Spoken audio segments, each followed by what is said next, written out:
La Fundación B77 y su iniciativa Banco de Conocimiento presentan Situación del campo en la serranía ecuatoriana, diagnóstico y soluciones.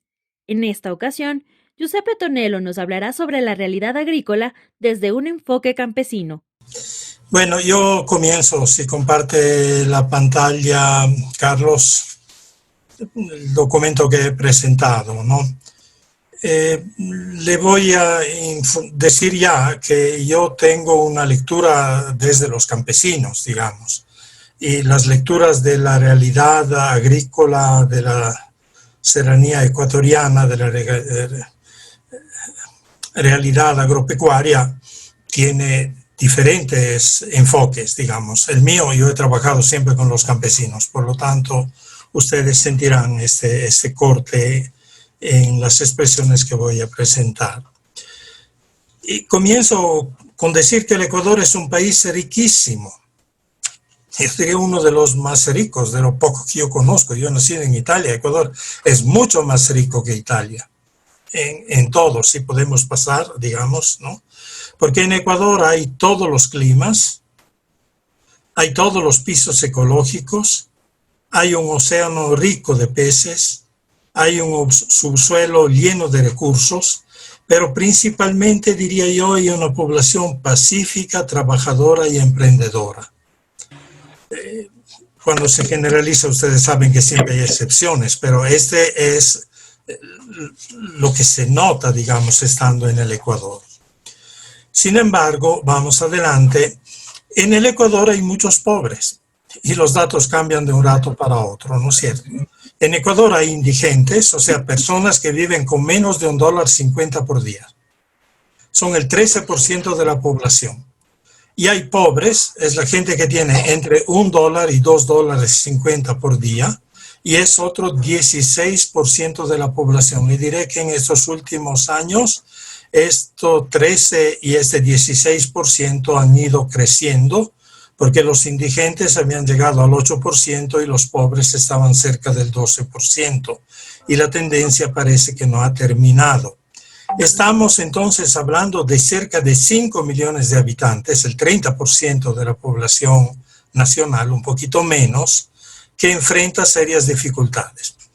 Quienes no somos pobres, compañeros, deberíamos, es una estupidez la que voy a decir, intentar vivir 15 días con $2.50 por día.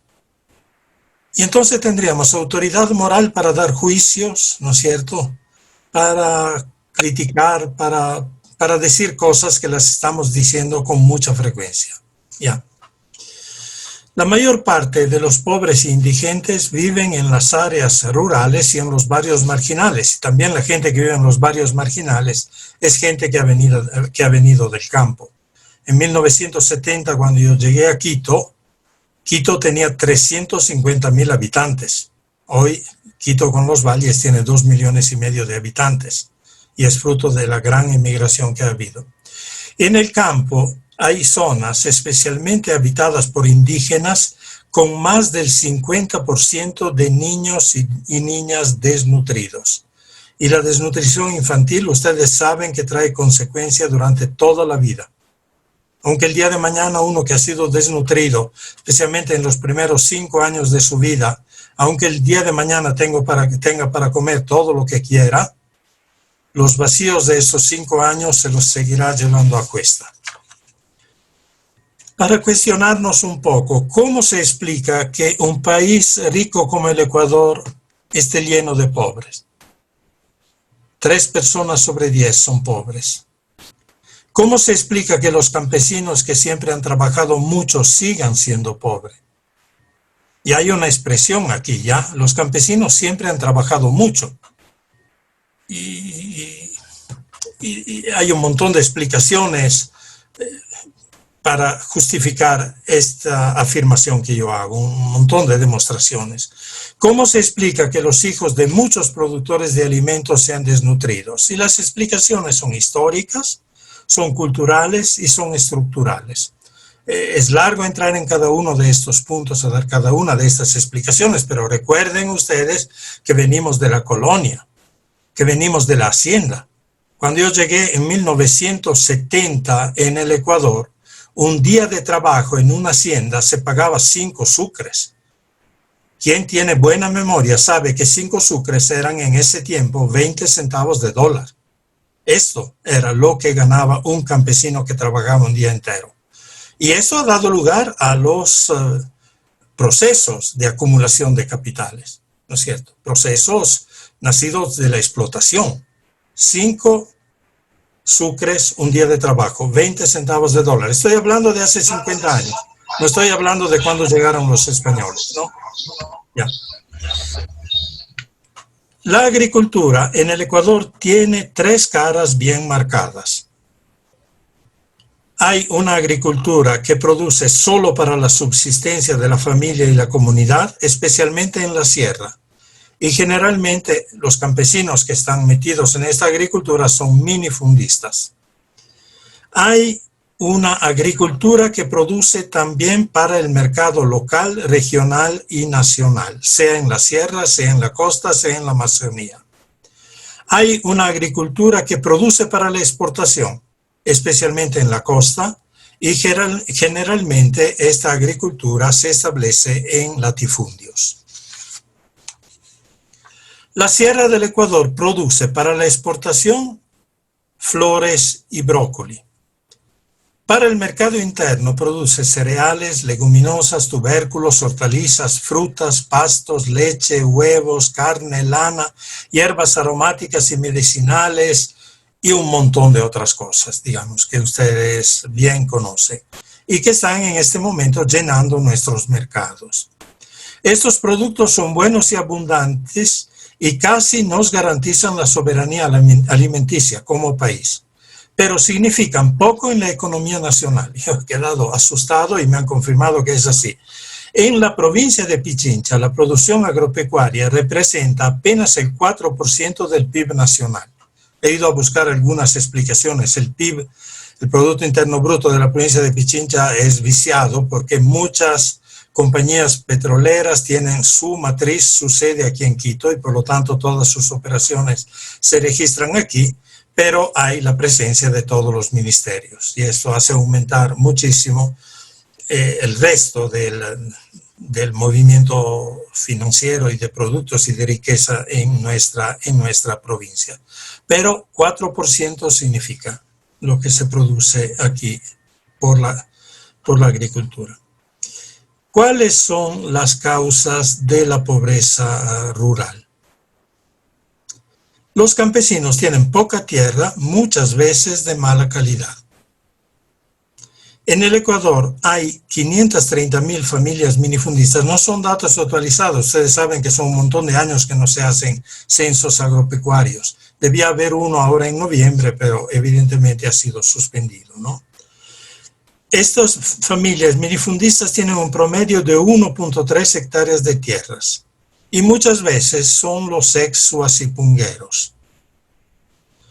Esta afirmación ya contesta a una de las preguntas que se me ha hecho, una cosa con la cual yo estoy totalmente en desacuerdo. Sería un gran negocio para el país entregar más tierras a los minifundistas. En general, una hectárea de minifundio produce 3 veces más que una hectárea de latifundio. Hay estudios hechos por universidades serias que demuestran eso. Pero, ¿cuándo es que había muchos latifundios en el Ecuador? Lo había hasta el año 63, cuando comenzó la reforma agraria. 64, disculpen, ¿no es cierto? El Ecuador tenía 5 millones de habitantes en ese tiempo. Y necesitábamos recibir harina, trigo, aceite, como donaciones de los Estados Unidos para alimentarnos. Hoy el Ecuador tiene 17 millones de habitantes y lo que estamos importando, todavía seguimos importando alimentos, pero muchas veces son los alimentos que van a los supermercados a los cuales acuden personas que tienen recursos.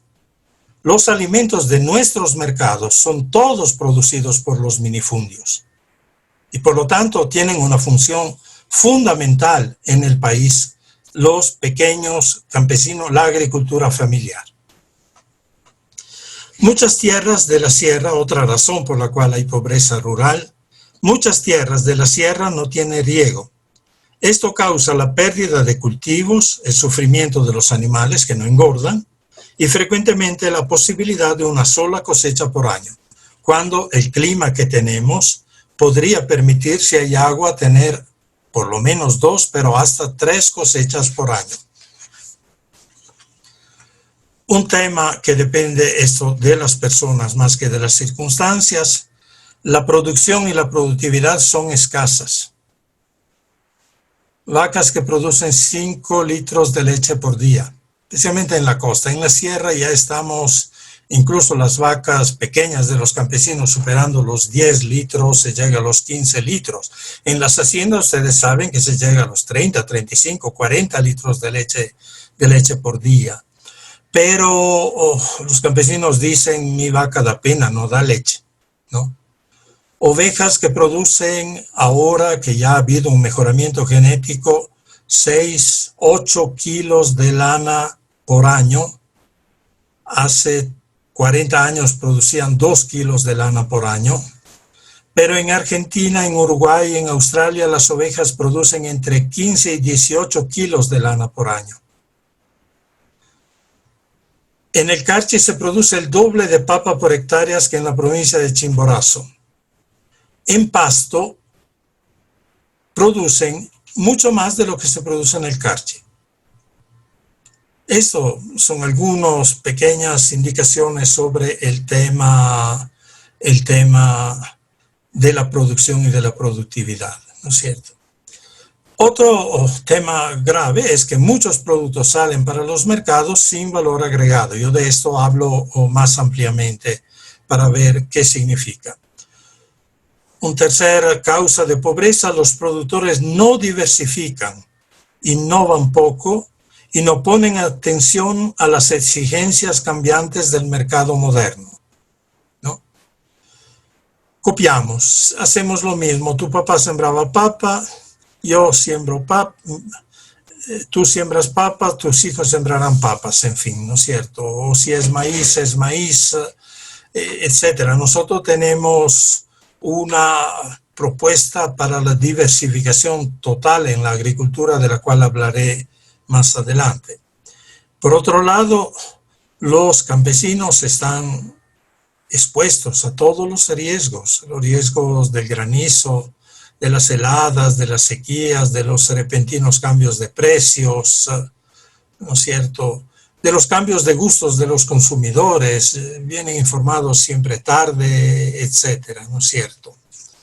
Y hay una causa estructural que viene más adelante, que es que el Estado no está suficientemente presente en el campo con obras y servicios de buena calidad.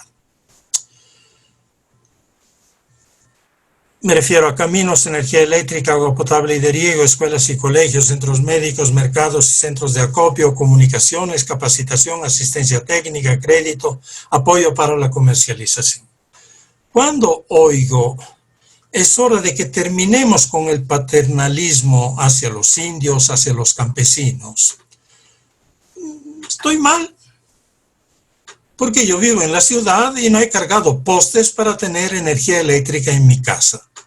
No he ido a cavar zanjas para tener el agua potable. No he ido a las mingas para tener una carretera pavimentada, digamos, ¿no? No he construido la escuela donde han ido a estudiar mis hijos, ¿ya? Y estoy dándole algunos de los datos, digamos, de una diferencia enorme que hay en el tratamiento de ciudadanos y ciudadanas ecuatorianos que tienen los mismos derechos, pero que tienen un Estado. Yo digo, solo para hacerme entender, aquí en Quito tenemos puentes para cruzar las calles. En el campo yo he conocido familias que han perdido a niños porque no había puentes para cruzar los ríos. Es solo una imagen que yo les estoy dando, digamos, sobre la diferencia, sobre la injusticia, sobre la enorme deuda que el Estado, pero que yo diría que toda la sociedad, tiene para con las personas que viven en el campo. Y después venimos a las partes feas. La siguiente: los campesinos son explotados por comerciantes deshonestos cuando venden sus productos o compran lo que necesitan. por empleadores deshonestos cuando venden su fuerza de trabajo manual o mental. Verán que todavía se paga $10 por día, que es bastante más de los 20 centavos de hace 45 años, de hace 50 años, digamos, ¿no? Pero yo quisiera ver cada uno de nosotros cómo mantendríamos nuestra familia con $10 diarios, ¿no es cierto? Y de toda manera, aunque trabaje los 30 días del mes, no llego al sueldo básico de $400 por mes, digamos. Hay el tema de los usureros, al cual lamentablemente recurren los pobres cuando necesitan recursos para invertir, raramente, o más frecuentemente para enfrentar calamidades. Hay empleados estatales corruptos y o vagos cuando deben realizar trámites. Y hay autoridades públicas que no saben lo duro que es vivir en el campo y se dedican a complicar la vida. Cuando necesitan personerías jurídicas, cuando necesitamos un registro sanitario. Gente que está ahí no para resolver problemas, sino para hacer problemas donde no los hay. ¿Ya? Verán que esto yo lo estoy aplicando a los campesinos, pero esto aplíquenmelo a un país que tiene muchas dificultades para moverse, que no se mueve como tendría el potencial para hacerlo, de acuerdo a lo que hemos visto en la primera lámina, que el Ecuador es un país riquísimo, ¿no es cierto? Un poquito solo para hacer ejemplos de lo que sucede a quien vive en el campo, que es muy diferente de los que tienen un sueldo fijo, aunque la pandemia también a los de sueldo fijo nos ha hecho ver cuán vulnerables somos. La leche llegó a pagarse $45 el litro. Afirmo desde ya que en las queserías rurales comunitarias todavía se paga $45 por litro, hasta 48. Ahora hay sobreproducción que los campesinos no logran vender por completo. La diferencia, o se vende a los informales a 15, 20 centavos el litro, o se bota a las quebradas, literalmente todos los días en nuestro país. La papa super hoy se paga $7, $8 el quintal. Hace algunas semanas se pagaba entre $2 y $4. Los supermercados, los grandes que conocemos, no hago nombres, digamos, ¿no? Restringieron la compra de hortalizas. A consecuencia del COVID, la gente va menos cuando va a comprar productos de larga duración en vez de comprar productos como las hortalizas que son perecederos, digamos. Y mucha producción, yo tengo ejemplos de lechugas, de ají, de pimientos, por ejemplo, se está en este momento pudriendo en los campos. Y no hay seguro que valga, y no hay quien reponga a los campesinos el trabajo que han hecho. Yendo un poquito más adelante, la pobreza rural quiere decir alimentación insuficiente, especialmente en calidad. Yo no digo que la gente no logre llenarse la barriga, pero se llena la barriga casi exclusivamente con carbohidratos y sabemos que no es suficiente para garantizar un crecimiento armónico de la persona. La pobreza rural significa educación escasa. Hay preguntas sobre la educación y preguntas muy, muy fundamentales, digamos, ¿no? Escuelas todavía, y me preocupa que se está volviendo a este modelo unidocentes con un solo profesor para 6 grados de primaria, significa que estos niños terminan el 6º grado y han recibido la 6ª parte de atención de parte de un profesor en relación a los niños que en la ciudad no solo tienen un solo profesor, tienen otro para idiomas, tienen otro para educación física, tienen otro para música o para cualquier otra cosa, digamos, ¿no? ¿Ya? Salud vulnerable, ¿ya? Viviendas precarias, trabajo mal remunerado. De esto hemos hablado ya. Pero esto es todavía más doloroso si se acompaña, y yo toco teclas que pueden doler, si esto se acompaña de racismo, si esto se acompaña de discriminación, de injusticia, de exclusión, de falta sistemática de oportunidades.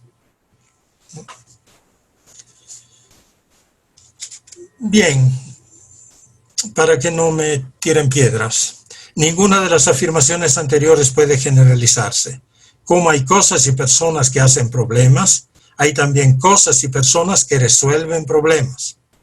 Como hay situaciones difíciles y conflictivas, hay también situaciones positivas, equitativas, sostenibles y esperanzadoras que han permitido mejorar las condiciones de vida de buena parte de la población rural. 1970, yo recuerdo este dato, la población pobre en el Ecuador era el 80% de la población. Hoy estamos hablando del 30%. O sea, el Ecuador ha caminado muchísimo. Y entonces, yo desde el FEP, el Fondo Ecuatoriano Populorum Progressio, yo afirmo que la pobreza rural puede ser vencida. Nosotros tenemos un montón de ejemplos de gente que vive mucho mejor de cómo vivía hace años, porque se ha organizado mejor, se ha capacitado, ha accedido a crédito y ha usado bien los créditos, ha recibido tecnologías que no fueran totalmente contradictorias con las tecnologías tradicionales, sino que buscaran valorizar todo lo que la gente sabía y agregar algo más, digamos, para dar nuevas oportunidades. El FEP y su brazo financiero, que es Banco Codesarrollo, que significa el Banco Desarrollo de los Pueblos, el desarrollo de los pueblos es la traducción de Populorum Progressio, apoyan los esfuerzos de 150.000 familias rurales y urbano-marginales. Señalo algunas de las ideas y prácticas que han dado buenos resultados.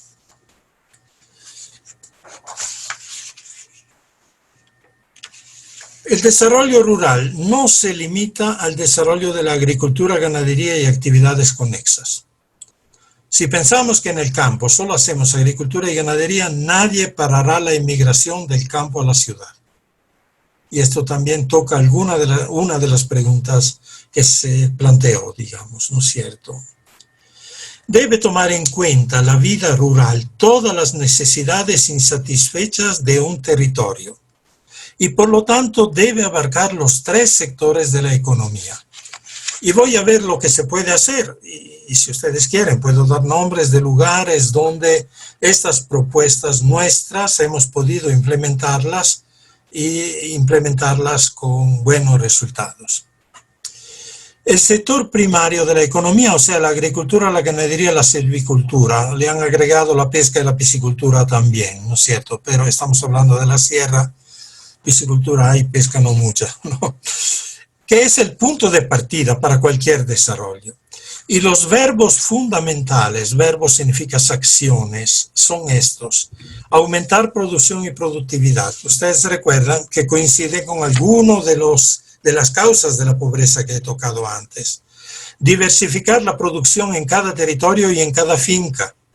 Completar las cadenas de valor, no dejar las cosas a medias. Cuidar suelo, agua, aire, flora y fauna. Valorizar lo natural, lo orgánico.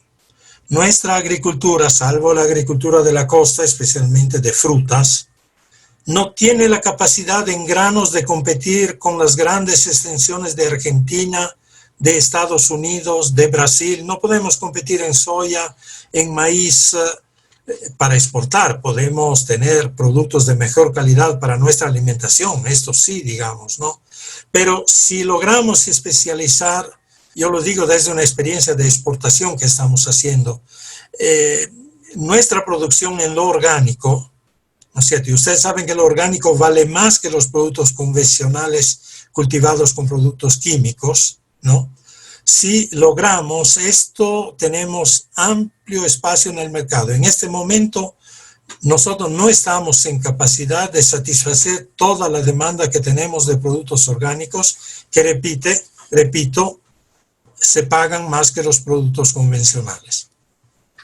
Este concepto lo aplican hoy cerca de 15.000, son más también, pero casi todos minifundistas que implementan lo que nosotros llamamos SIPAS. Vamos al cuadro siguiente. Y SIPAS significa Sistemas Integrales de Producción Agropecuaria Sostenibles. Muchos SIPAS bien implementados han permitido hasta triplicar y si hay riesgo hasta cuadruplicar la producción tradicional. ¿Qué es un CIPAS? Yo recuerdo fincas campesinas, minifundios, un hectárea y media. 1,5 metros fuera de la puerta de casa comenzaba el maíz hasta el último metro, ¿no es cierto? Comenzaban las papas o comenzaba el arroz en la costa, ¿ya? Hoy yo conozco CIPAS que tienen hasta 50 productos, parte con producción fija en un momento determinado, partes con producción constante. Hay CIPAS que han permitido mejorar la alimentación de la familia campesina, por lo tanto luchar contra la desnutrición principalmente infantil, pero han permitido tener cada semana algo para llevar al mercado, ¿no? Y con esto muchas familias han logrado liberarse de los usureros y con esto muchas pequeñas cooperativas y cajas de ahorro han podido crecer. Porque constantemente no era solo el periodo vengo a pedir y no me ves más hasta el momento de devolver, digamos. Cada momento había una reinyección de recursos en estas pequeñas o medianas o hasta grandes cajas de ahorro y crédito y cooperativas de ahorro y crédito. En el sector secundario, que son las agroindustrias, los jóvenes no se quedan en el campo con el asadón en mano. O le damos otra perspectiva, o en el campo quedarán viejos y enfermos. Así, esta es la situación. Pero los jóvenes, yo conozco jóvenes que siguen siendo campesinos, que tienen título universitario, que a las 5 de la mañana van a ordeñar sus vacas, llevan la leche a la quesería, a las 8 o tienen su terno para ir a la cooperativa de ahorro y crédito como asesores de negocios, como cajeros, etcétera, hombres y mujeres, o van a la quesería a trabajar como técnicos queseros, o van a las otras agroindustrias que se han puesto en la comunidad. Entonces, hay una lista que ustedes la pueden ver de cuántas maravillas se pueden hacer, digamos, ¿no es cierto? Y nos ilusiona, digamos, ¿no?, que haya jóvenes que ya han hecho la universidad y que no pierden el contacto con su familia y no pierden la cultura campesina, que es una cultura rica, ¿no?, en valores. Pobres en dinero, si se quiere. Pero jóvenes que pueden tener un doble ingreso. Algo me viene de las vacas que ordeñé, que no me darían para vivir suficientemente bien, y algo me viene de un sueldito por las pequeñas empresas que hemos puesto en la comunidad, ¿no? La agregación de valor a los productos permite generar puestos de trabajo, especialmente para jóvenes y mujeres, con lo que se reduce la emigración del campo a las ciudades y al exterior también. En una quesería rural comunitaria, para trabajar 300 litros de leche se requiere una persona. No hay tecnologías del otro mundo, digamos, ¿no? En las grandes industrias trabajan 1000 litros una persona, digamos, ¿no? Pero nosotros, uno de los objetivos es generar puestos de trabajo. Entonces, una quesería con 3000 litros, y hay algunas, da trabajo a 10 personas en la quesería, da trabajo a los que transportan los quesos, da trabajo a los administradores. Y son personas de la localidad. Segundo, permite conservar más fácil y durablemente los productos. Si tengo que vender leche, o la vendo todos los días, o la pierdo. Si tengo que vender quesos, hay un queso que me puede durar 8 días, pero hay un queso que me dura 30 días, hay un queso que me dura 6 meses, hay un queso que me dura 1 año. Y yo lo venderé cuando necesito. Lo venderé de acuerdo a la programación que he hecho. ¿No es cierto? Facilita el transporte y la comercialización. Yo conozco las moras de Facundo Vela, no sé si ustedes conocen esta parroquia y la carretera que hay. Salen camiones llenos de mora para llevarla a Ambato, a hacer mermelada, digamos, ¿no? La carretera sale pintada de morado, ¿no? Porque tanta es la sacudida que se le da, digamos, ¿no es cierto? Hoy hacen mermelada allá y salen frascos de mora. Claro que hay que ponerle un cartoncito entre frasco y frasco, no se rompen, pero esto se hace, digamos, ¿no es cierto? Pero me facilita muchísimo el transporte, la agregación de valor. Permite poner en el mercado productos de alta calidad, bien identificados, lo que hace aumentar la autoestima de las familias de las comunidades rurales. Y estabilizan los precios, sea de las materias primas, sea de los productos acabados. O sea, si en el Carchi hubiera industrias para hacer papas fritas, tal vez, digamos, las papas no bajarían a $2 por quintal cuando hay alta producción, ¿no? Hay otro aspecto, pero, que a mí me molesta muchísimo. El Estado se mueve cuando hay una agroindustria, me llega la luz, me llega el agua, ¿no es cierto? Cuando había gente, niños con la barriga llena de ameba, etcétera, no me llegaba el agua potable. Pero ahora, como hay la posibilidad de que se mueva dinero, el Estado se hace presente. Ya. Y finalmente el sector terciario. Creo que me estoy pasando ya de tiempo. Ya, termino. Finalmente el sector terciario, que es el de los servicios. Pequeñas empresas comunitarias o familiares pueden prestar estos servicios. Hablo de empresas familiares también. Debemos conjugar lo comunitario con lo familiar, no ponerlo en contraposición. Comercialización, transporte, comunicaciones, turismo, todo el tema de las asistencias, de las terapias, de las curaciones, etc. Todas cosas que generan ingresos. Pero en las parroquias rurales no hay un montón de servicios que generarían empleo y la gente sale de la parroquia y va al cantón más cercano porque no hay una sastrería, no hay una zapatería, no hay una panadería, carnicería, peluquería. ¿No es cierto? Estoy ya más adelante, Carlos. Porque si no me atraso. Tienes todavía 10 minutos más o menos. Bueno, entonces puedo contar cuentos todavía. Acabe nomás. Ya. No. Ya. Entonces, sigamos todavía también. Otra lámina. Otra. Pueblos donde se viva bien. Yo pregunto a los migrantes aquí en Quito, ¿por qué has salido de tu pueblo? He salido de mi pueblo porque no hay trabajo. Segundo, disculpen la frase, porque la vida es de a perro. El campo, compañeros, no es Tumbaco, no es Los Chillos.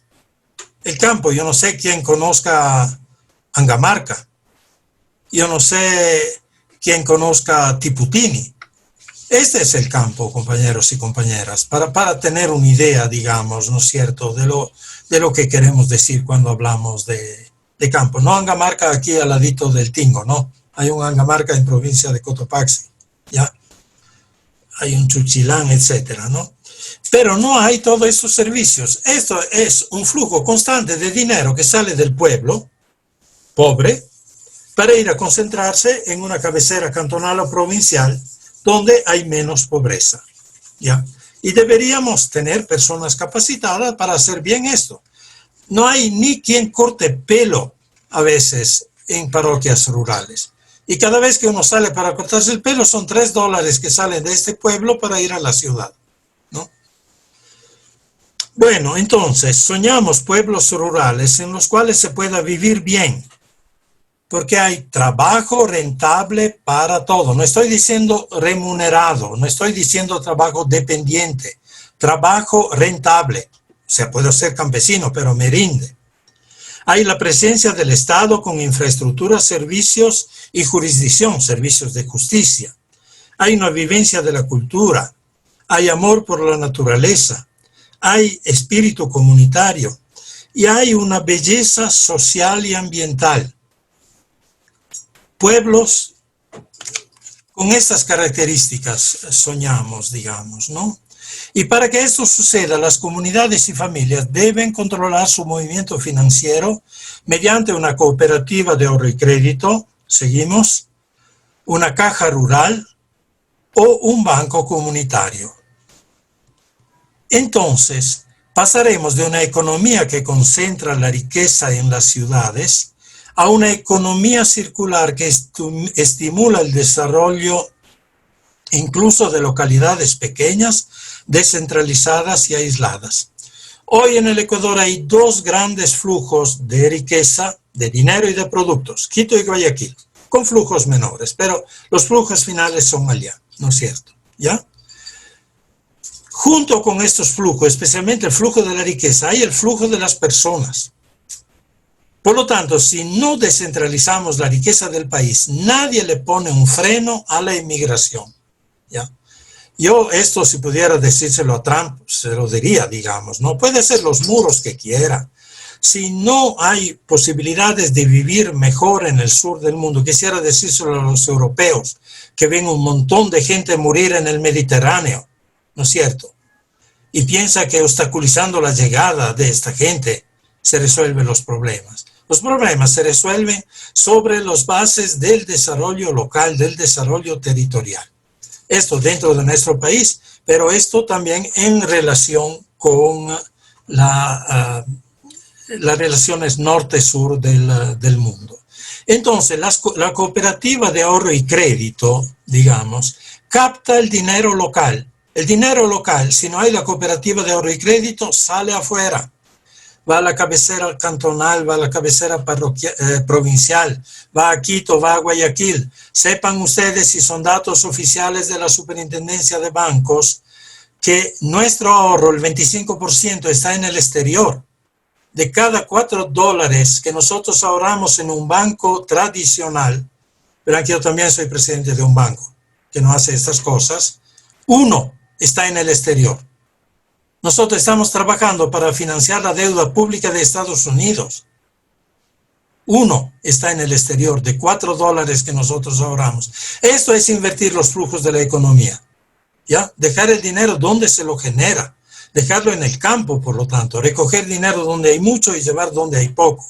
Y hay una frase, ¿no es cierto?, que es de nuestro fundador, Monseñor Cándido Rada, que era obispo de Guaranda. El Ecuador será más grande cuando el último rincón de la patria sea grande, no por su tamaño, sino por la calidad de vida de sus habitantes, ¿no? Lo anterior dicho es más político y social que económico. No le he citado muchas estadísticas, compañeros. Yo he hecho reflexiones que nacen de haber observado las cosas, digamos, ¿no? Y una buena demostración de que es viable, lo dicho anteriormente, puede observarse en Salinas de Guaranda. Todo el Ecuador rural podría y debería ser como Salinas, ¿no? Yo llegué a Salinas en 1970, compañeras y compañeros. 71 en realidad, ¿ya? 8% de adultos que sabían leer y escribir. Hoy hay 150 jóvenes que han terminado o están por terminar la universidad en ese pueblo, ¿no? Mortalidad infantil cercana al 40%.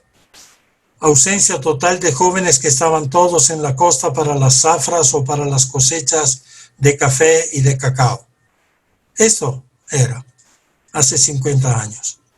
Hoy hay entre empleos directos e indirectos 500 puestos de trabajo en empresas comunitarias en este pueblo. Casi 500, digamos, ¿no? ¿Ya? Eso es posible. No en 2 o 3 años, no en lo que dura un gobierno, no, en lo que dura una vida. Pero recursos hay en el país para poderlo conseguir. Y una frase que ya citaron ustedes, que ya citaste tú, Diego: los campesinos y los indígenas nos han enseñado que el objetivo final del desarrollo es querernos más, ser felices y vivir en paz. Puchica, estamos en las nubes, ¿no? ¿Ya? ¿Cómo puedo estar feliz si mis niños están desnutridos? ¿Ya? ¿Cómo puedo vivir en paz con el usurero, con el comerciante que me explota? Y no lo tengo que matar, ni al usurero ni al comerciante, pero sí puedo organizar una cooperativa de ahorro y crédito para que no haya usura. Sí puedo organizar un centro de acopio para que no haya explotación de los comerciantes, digamos. Y entonces construyo la paz, construyo la felicidad, ¿no es cierto? Construyo el amor también. Y como ustedes ven, se trata de calidad para llegar a eso y no de cantidad. No estoy hablando de números, de cuánta plata se necesita. Termino con eso. Eslogan del Grupo Social FEPICO Desarrollo es: invertimos en humanidad. Ustedes saben que se invierte en oro, se invierte en plata, se invierte en obras de arte, se invierte en tierra, se invierte en departamentos. Nosotros invertimos en las personas. Lo que tenemos lo ponemos a disposición de las personas, ¿no? Queremos que las personas crezcan en conocimientos, en valores, en iniciativas, en relaciones, en la superación del miedo que todos tenemos para enfrentar cosas que no conocemos. Y si las personas crecen, habrá mejores familias, mejores comunidades y un mejor Ecuador. Muchas gracias por tener paciencia. Muchas gracias, Bepi. Realmente una conferencia muy enriquecedora para todos nosotros. Siguiendo la parte de preguntas previas, algunas ya fueron contestadas. Voy a hacer unas pocas que no fueron tal vez contestadas. Una de esas dice, con la existencia de estas cooperativas y mutualistas que han crecido en los últimos tiempos en gran cantidad hasta convertirse más o menos en un 25% del movimiento financiero según datos del Banco Central. Sí.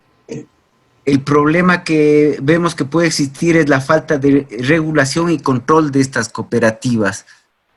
¿Cómo se autocontrolan? ¿Cómo se puede llegar a un control para que no haya, digamos, estafas que probablemente podrían haber cuando son mal manejadas estas cooperativas?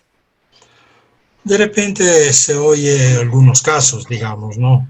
Pero sin ir a la crisis del 99, 98, 99, 2000, después de estos años también por lo menos 3 bancos han cerrado en el Ecuador y han dejado a gente que todavía no recibe sus valores. Hay la SEPS, la Superintendencia de Economía Popular y Solidaria, ¿no?, que está controlando las cooperativas, está procediendo a procesos de fusiones de cooperativas débiles con cooperativas fuertes.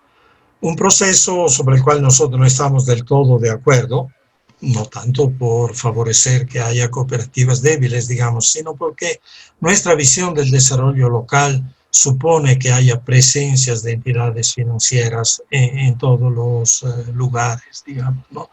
Pero les doy un dato. Antes de la crisis del 98, las cooperativas manejaban el 6% del mercado financiero nacional. Hoy manejan el 25%. Los bancos hablan mal de las cooperativas.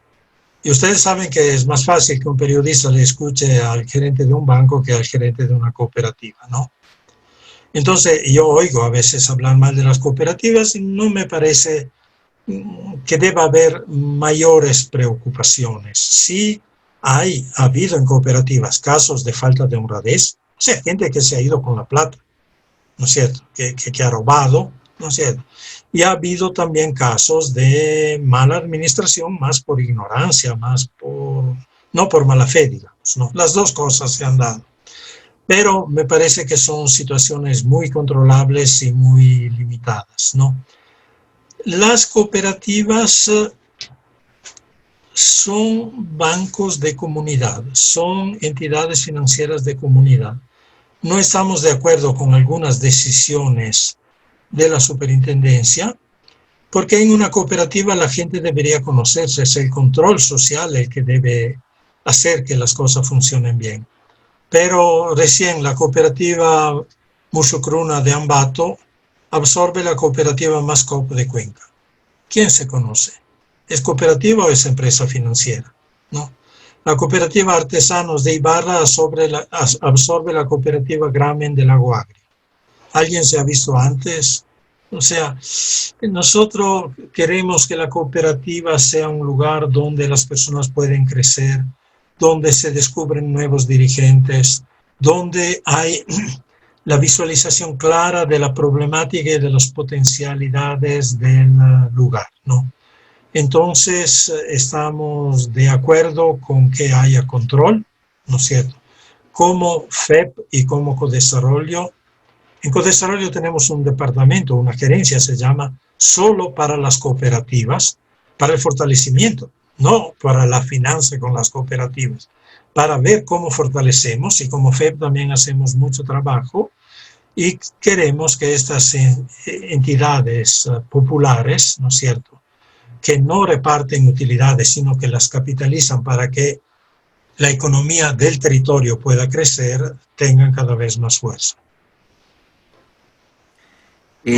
Otra pregunta dice, esta respecto tal vez una visión muy citadina, dice la siguiente, dice, ¿es reversible la idiosincrasia del indígena con respecto a sentirse víctimas del sistema y no actores que definen su futuro? Es una frase fuerte, ¿no? Hay también los que se identifican exactamente con esta frase, digamos, ¿no?, con esta idea. Yo conozco muchísimos indígenas bien orgullosos de ser indígenas, ¿no es cierto?, que viven bien, que han superado la pobreza material, ¿no?, que descubren el orgullo de su cultura, digamos, ¿no?, que saben que tienen cosas que enseñarnos, ¿no? La dirigencia es una cosa, la vida en las comunidades es otra cosa. Hay una riqueza enorme en las comunidades indígenas. Solo como FEB en estos días estamos apoyando en Italia la publicación de un libro que recoge los cuentos y las pinturas de Tigua. Ustedes conocen Antigua, no sé si han visto esas pinturas en cuero de borrego. Una riqueza cultural estimada fuera del país increíble, digamos. Y gente orgullosa de esta riqueza, que sabe que tienen riqueza, que tienen algo que decirnos a nosotros si nosotros queremos escucharlos, ¿no? Yo, de toda manera, he trabajado siempre para que cada uno pueda ser respetado en su identidad, pero que haya el mayor acercamiento posible entre identidades, no digo diferentes, sino complementarias, como es la de los mestizos, de los indígenas, de los afrodescendientes.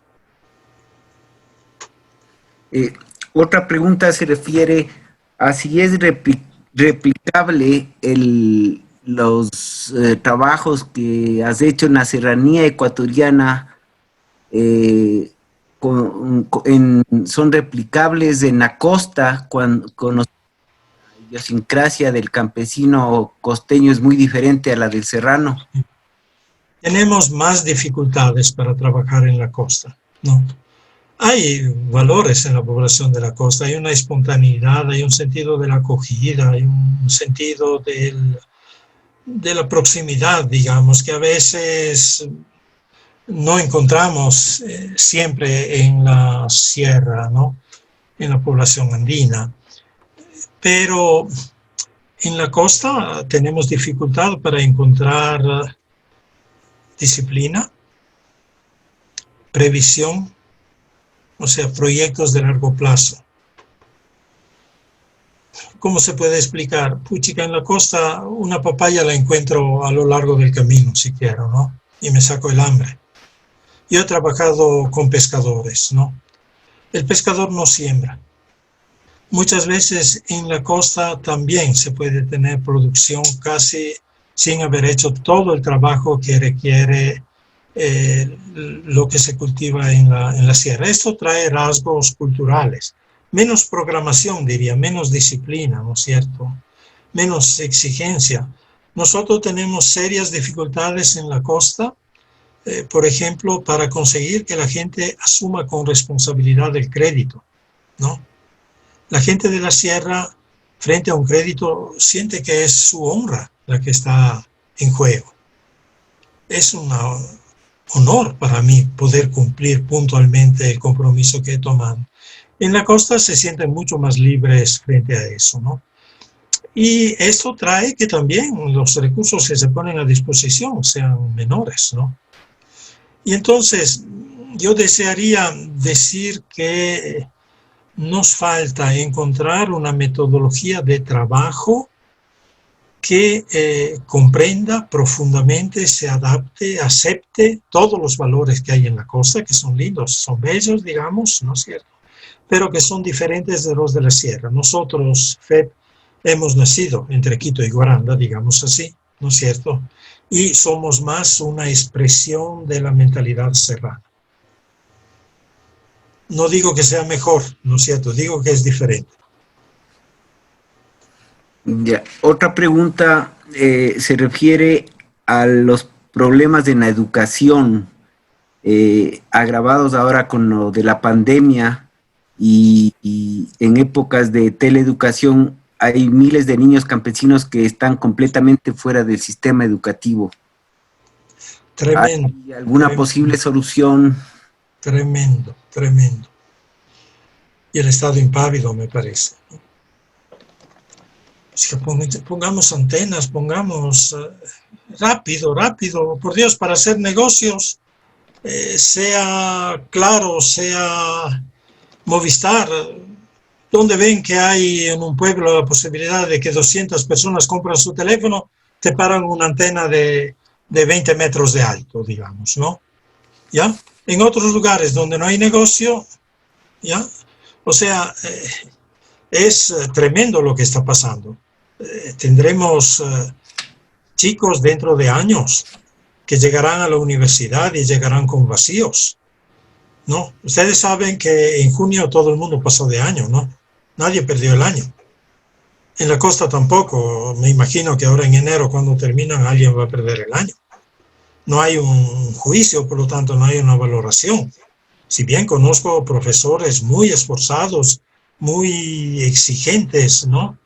Y conozco también niños y niñas que hacen esfuerzos. A mí me da ternura ver niños que caminan para ir en la loma más alta donde sí puedo captar una señal, digamos. O sea, hay voluntad. Me parece que no hay respuesta de parte del sector público, no hay una respuesta adecuada.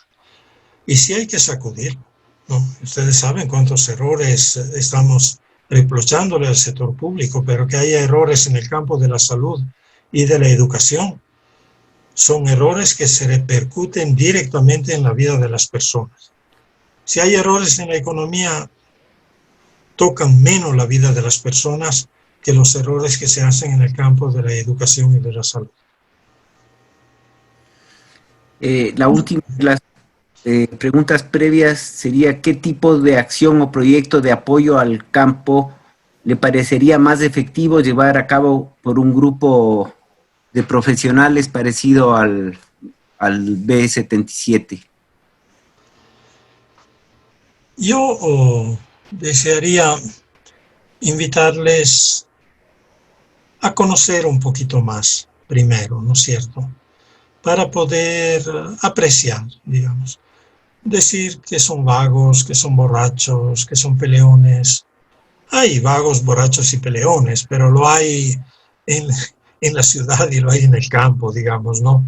Yo cuando estaba en la provincia de Bolívar decía, disculparán, ya, los indígenas se emborrachaban y caían en el lodo.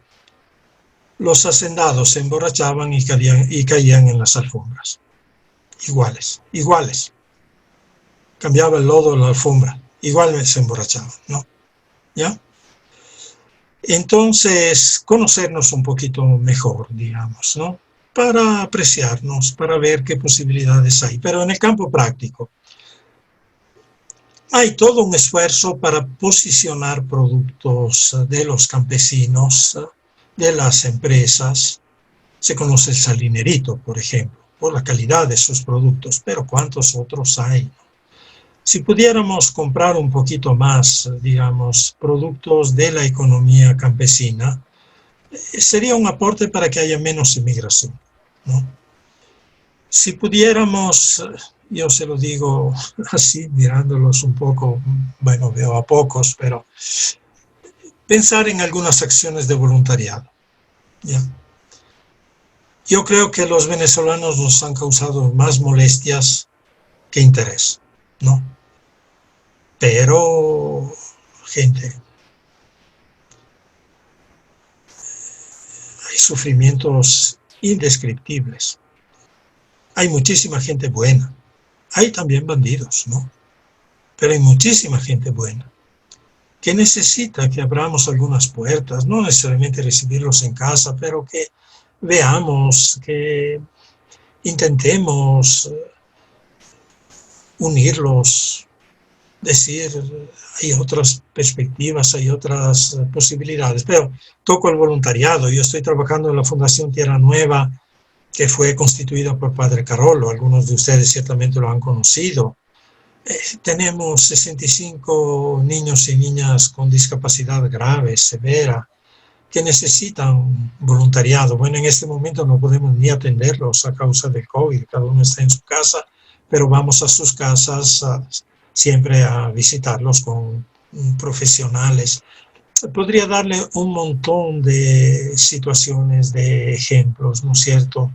Desearía motivar a los hijos de ustedes que estarán en las universidades para que escojan tesis que tienen que ver con la realidad social del país, ¿no es cierto? Que entren en las comunidades. A mí la gente que ha ido a vivir 15 días, garantizando que haya higiene, que haya condiciones decentes, gente que ha ido a vivir 15 días en una comunidad rural, donde hay una camita limpia, todo, digamos, ¿no? Todos me han agradecido. Todos me han dicho que han descubierto otro mundo, ¿no? Y un mundo lindo, ¿no? Regresan a su lugar, pero regresan, yo diría, más ricos, ¿no? Entonces, no nos quitemos esta posibilidad, ¿ya? Y en algún momento, si ustedes lo dicen, podríamos indicar temas de asistencia técnica. Ustedes son profesionales, hay un montón de campos en los cuales somos limitados. Las ONGs, que hemos hecho mucho, ¿no? Hay una pregunta que se refiere a lo que ha hecho la Iglesia para los indígenas. Nosotros somos una institución de la Iglesia Católica, digamos, ¿no es cierto? Trabajamos con 150.000 familias. Hemos entregado a los campesinos en paz, sin un muerto, ¿no? 1.050.000 hectáreas de tierra. Hemos ayudado a plantar 24 millones de árboles. Hay 30.000 familias con casas. Hay 150.000 jóvenes que han avanzado en su formación profesional no convencional, no formal, digamos, no de tipo universitario, ¿no? Hay 60.000 familias con agua potable. Estoy hablando de números mayores, digamos, ¿no es cierto? Y lo hemos hecho ¿por qué? Lo hemos hecho porque sentimos que es posible vivir mejor, y vivir mejor, de acuerdo con nosotros, es estar de acuerdo con el plan de Dios, con el proyecto de Dios, con el reino de Dios que llamamos, digamos. Disculpen que le hable así también, digamos, ¿no? Pero yo, igual que conozco personas que podemos criticar, ¿no es cierto? Yo conozco personas, les puedo citar un hermano mío que se llama Padre Antonio Polo, que está en Salinas, 50 años, digamos, que ha regalado su vida, que no tiene nada absolutamente, no tiene nada absolutamente, y toda su vida, y come, digamos, lo que la gente le da, lo que los amigos le mandan, digamos, ¿no es cierto? Y ha hecho un pequeño milagro económico, pero yo diría un pequeño milagro moral también, porque la gente ha aprendido a quererse más, a estar más unida, ¿no? Eso, entonces, hay muchas fuerzas, no quiero decir solo religiosas. Yo conozco personas que no le interesa el tema religioso, con una generosidad que nos da lecciones a nosotros, digamos, ¿no? Entonces, esta capacidad de hacer salir a flote el bien, ¿ya? Verán ustedes durante la campaña electoral. Promesas por un lado y maldiciones por otro, ¿no? Van a ver. Ya lo saben, no hace falta que se lo diga yo. Ya. Que esto otro, y valorizar lo bueno, digamos, un esfuerzo, una actitud personal de nosotros mismos, llenarnos de vida, de entusiasmo, de ánimo, de voluntad, de dar una palabra buena siempre para que nuestro país pueda cambiar. Muchas gracias, Bepi. Continuamos con las preguntas realizadas a través del chat de los presentes. Entonces, continúa Fidel. Gracias, Diego. Voy a dar paso para que Alexis lea la primera pregunta, por favor.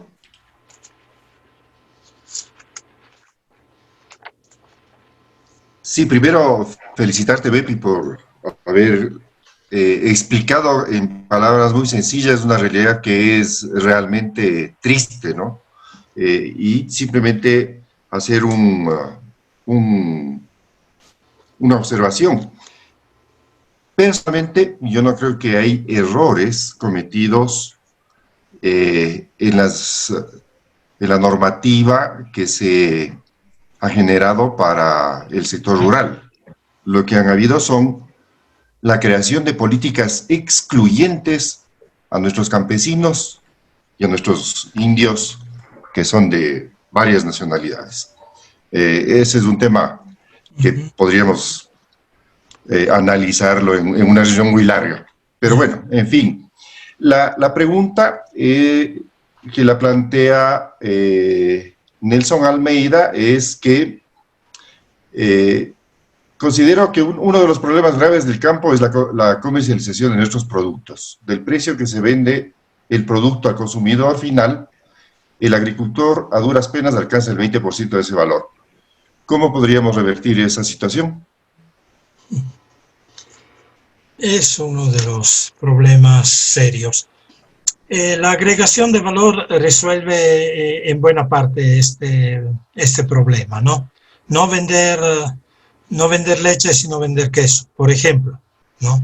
Ya. Ahí se reduce al 30% la diferencia entre el precio que le llega al productor y el precio que le llega al consumidor, digamos, ¿no? No el 80% como antes se citó, y es cierto lo que se ha citado, digamos, ¿no? Pero la segunda, que no es una respuesta fácil. Si nosotros pensamos que en Quito hay centenares de miles de vendedores informales, ¿ya? O sea, yo iba a decirle, organicemos la comercialización campesina directa. ¿Y qué hace toda la gente que hoy vive en la ciudad, en las calles, en las situaciones incluso de la pandemia, vendiendo cualquier cosita? No es una respuesta fácil. O sea, el día que en el país hay más generación de empleo, ¿no? ¿Qué pasamos? Ustedes saben que en este momento quien tiene un empleo digno, así me parece que es la terminología, es cercano al 35% de la población económicamente activa. Una persona sobre 3, más o menos. Pero debemos de ley llegar a tener mayor empleo de hombres y mujeres, de tener perspectivas para los jóvenes.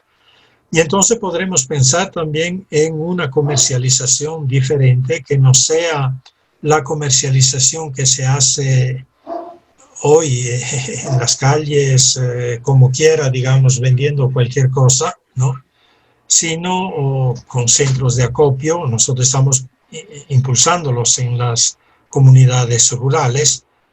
La mayoría funcionan bien, hay también los que funcionan mal, digamos, ¿no? Pero tenemos esperanza que con la capacitación se pueda lograr. Pero hay un problema grave: ¿cuánta gente vive del comercio? Y por eso, de mano en mano en mano, todos comen alguna cosita. No es solo el gran comerciante el que se come el 80%, no, es una cadena demasiado larga, lamentablemente, porque no hay trabajo en otras actividades. La siguiente pregunta, además de que le envía felicitaciones por su conferencia y por sus iniciativas, Rodrigo Ibarra hace un análisis previo a la pregunta. No cabe duda que el desarrollo del sector rural es clave en el progreso de nuestro país. El Estado debe ayudar a las comunidades indígenas, dándoles capacitación para optimizar sus cultivos y buena cobertura de salud a través del Seguro Social Campesino. Caso contrario, eventos como los de octubre del 2019 pueden repetirse porque los indígenas guardan muchos resentimientos y se victimizan. La pregunta dice, ¿cómo hacer para que los indígenas se integren mejor a nuestra sociedad y logren mayor productividad en sus cultivos?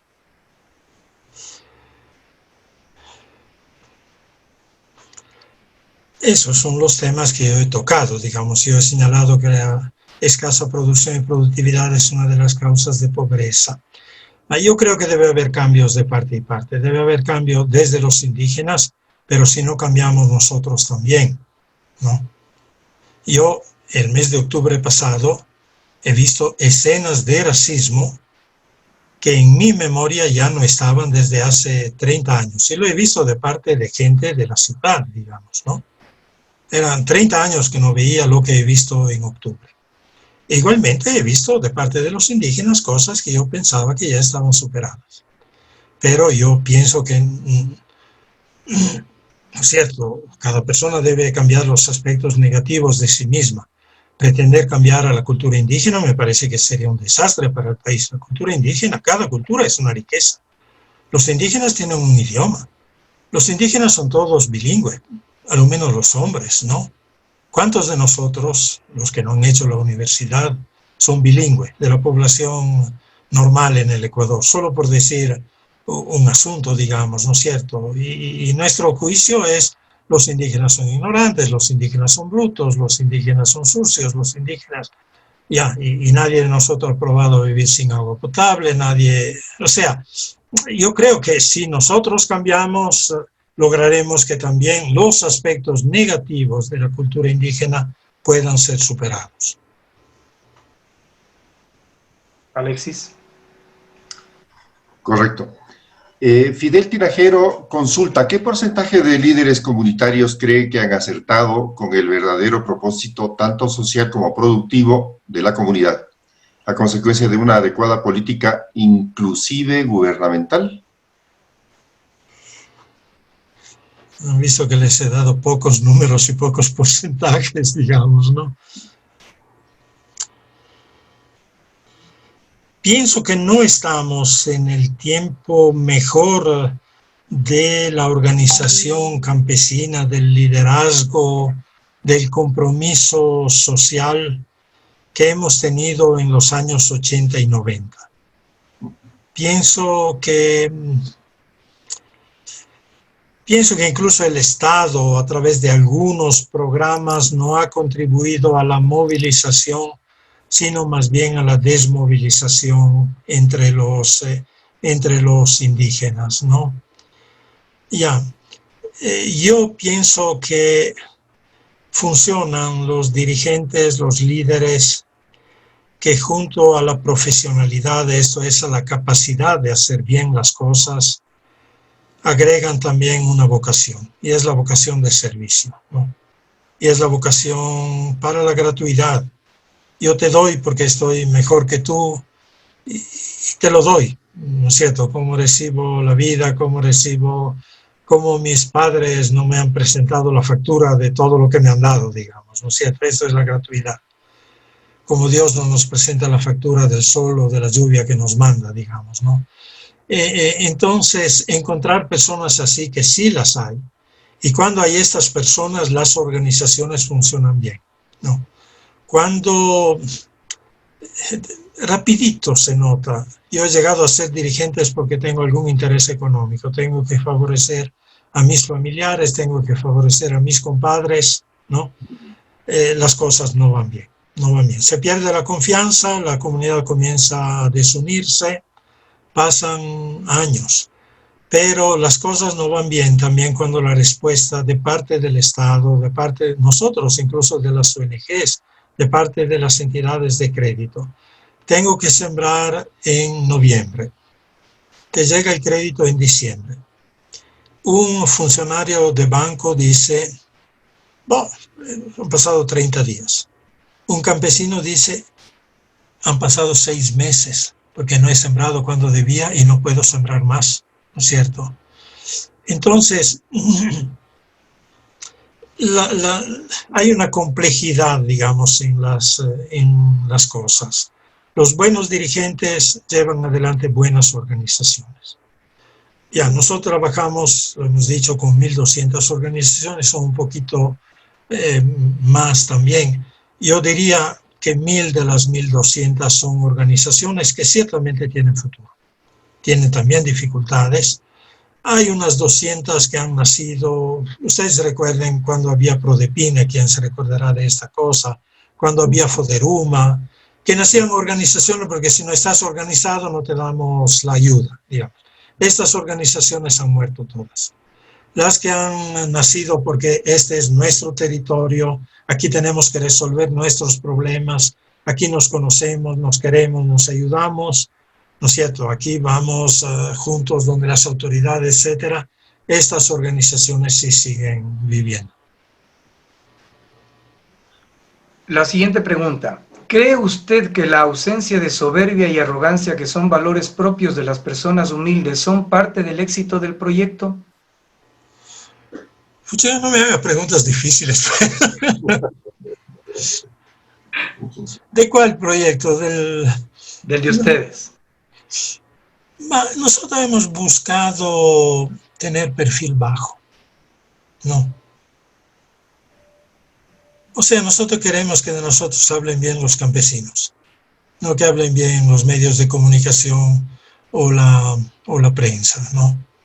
Esto es, pero vea, desde la intuición de nuestro fundador, un obispo católico, nuestra institución es ecuménica, está abierta también a los evangélicos, porque hay evangélicos en el Ecuador, ¿no es cierto? Y debemos querernos por encima de las religiones, digamos, ¿no es cierto?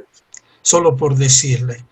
Pero nosotros hemos trabajado muchísimo en el programa de tierra, les decía, 1 millón de hectáreas pasado a mano de los campesinos. Fíjense ustedes, solo para tener una idea, digamos, bajen del Cajas hacia la laguna de San Pablo. A un lado y al otro de la Panamericana, todos estos predios han sido comprados con créditos del FEC, digamos. Antes había pastizales mal cuidados, hoy está lleno de pequeños pueblitos. Cito solo uno que se llama Pijal, por ejemplo, que es una pequeña maravilla de organización con una cooperativa de ahorro y crédito, con proyectos agroindustriales, con jóvenes que ya han regresado de la ciudad a trabajar ahí. ¿No es cierto? Y nosotros hemos tenido que tratar con los vendedores de las tierras. Saben que muchos son amigos, que hemos hecho las cosas con justicia, nos hemos hecho, ¿no es cierto? Hemos reconocido lo que valían las tierras, no más. Muchas veces hemos tenido que pelear durísimo, porque se nos disparaban números absurdos, ¿no es cierto? Cosas que valían 4 veces más de lo que era el precio real. Y hemos llegado, pero a hacer entender, digamos, yo personalmente, uno de los puntos que me dan mucha alegría, nosotros hemos quitado la violencia del tema de la tierra, nosotros como FEC, ¿no? Con estas operaciones que hemos hecho de conceder crédito, de conceder asistencia técnica. Ustedes recuerden años 88, 90, 92, los 500 años, digamos, ¿no es cierto? ¿Ya? Yo recuerdo como 18 muertos en las luchas por las tierras. Angamarca, Totesinín, Paniatu, Lingín, en la zona misma del Cajas, antes que entremos nosotros, 3 muertos, ¿no? En San Francisco de Cajas, en Huaycopungo abajo, la gente moría matada por el ejército y la policía, que estaba siempre al lado de los patronos, digamos, ¿no? En esos tiempos, digamos, ¿no? Y ya no se muere hoy por la tierra. Hoy nos sentamos, hablamos, negociamos. Entonces, hemos así buscado no tener ínfulas, ¿no es cierto? Veamos si se puede resolver un problema. Creo que en este momento están contentos los campesinos, están contentos también los que recibieron el pago justo, que pudieron invertir este dinero en otros emprendimientos, ¿no es cierto? Y esta es nuestra característica. Gracias, Betty. Muchas gracias. Carlos Carrión hace la siguiente pregunta. Aunque no tiene que ver el tema central de su disertación, ¿concede algún mérito a la empresa privada que, actuando ética y legalmente, genera puestos de trabajo en el campo y ayuda de alguna manera a reducir la pobreza? Seguro, seguro, seguro. Yo les he dicho que tengo un sesgo, digamos, lo he tenido desde antes, pero nosotros en zonas maiceras, por ejemplo, hemos llegado a acuerdos importantes con empresas que proveen de insumos, proveen de semillas, ¿no es cierto? Aseguran la compra. Estoy pensando en Pindal, en la provincia de Loja, ¿no es cierto? Pero es solo un ejemplo. Pero igualmente con quienes compran cacao, con quienes compran café, con quienes compran arroz. Hemos trabajado, pero estamos pidiendo y recibiendo asistencia técnica de empresas privadas para capacitación en lechería, por ejemplo, ¿no es cierto? Y en otros aspectos también, ¿no es cierto? Yo antes dije una pequeña cosa: creemos en la empresa comunitaria y creemos en la empresa familiar. Para mí en Salinas, que conozco bien, el desafío es ahora conjugar las empresas comunitarias y para que sean siempre fuertes y siempre primeras, hacer nacer también pequeñas empresas familiares que les demuestren que si tú no haces bien, alguien te quita el negocio, digamos, ¿no? Eso. Y entonces, totalmente de acuerdo. Y quiero decir que conozco personas de la empresa privada, nobles, generosas, limpias, honestas, digamos, ¿no? Que hacen un gran servicio al país.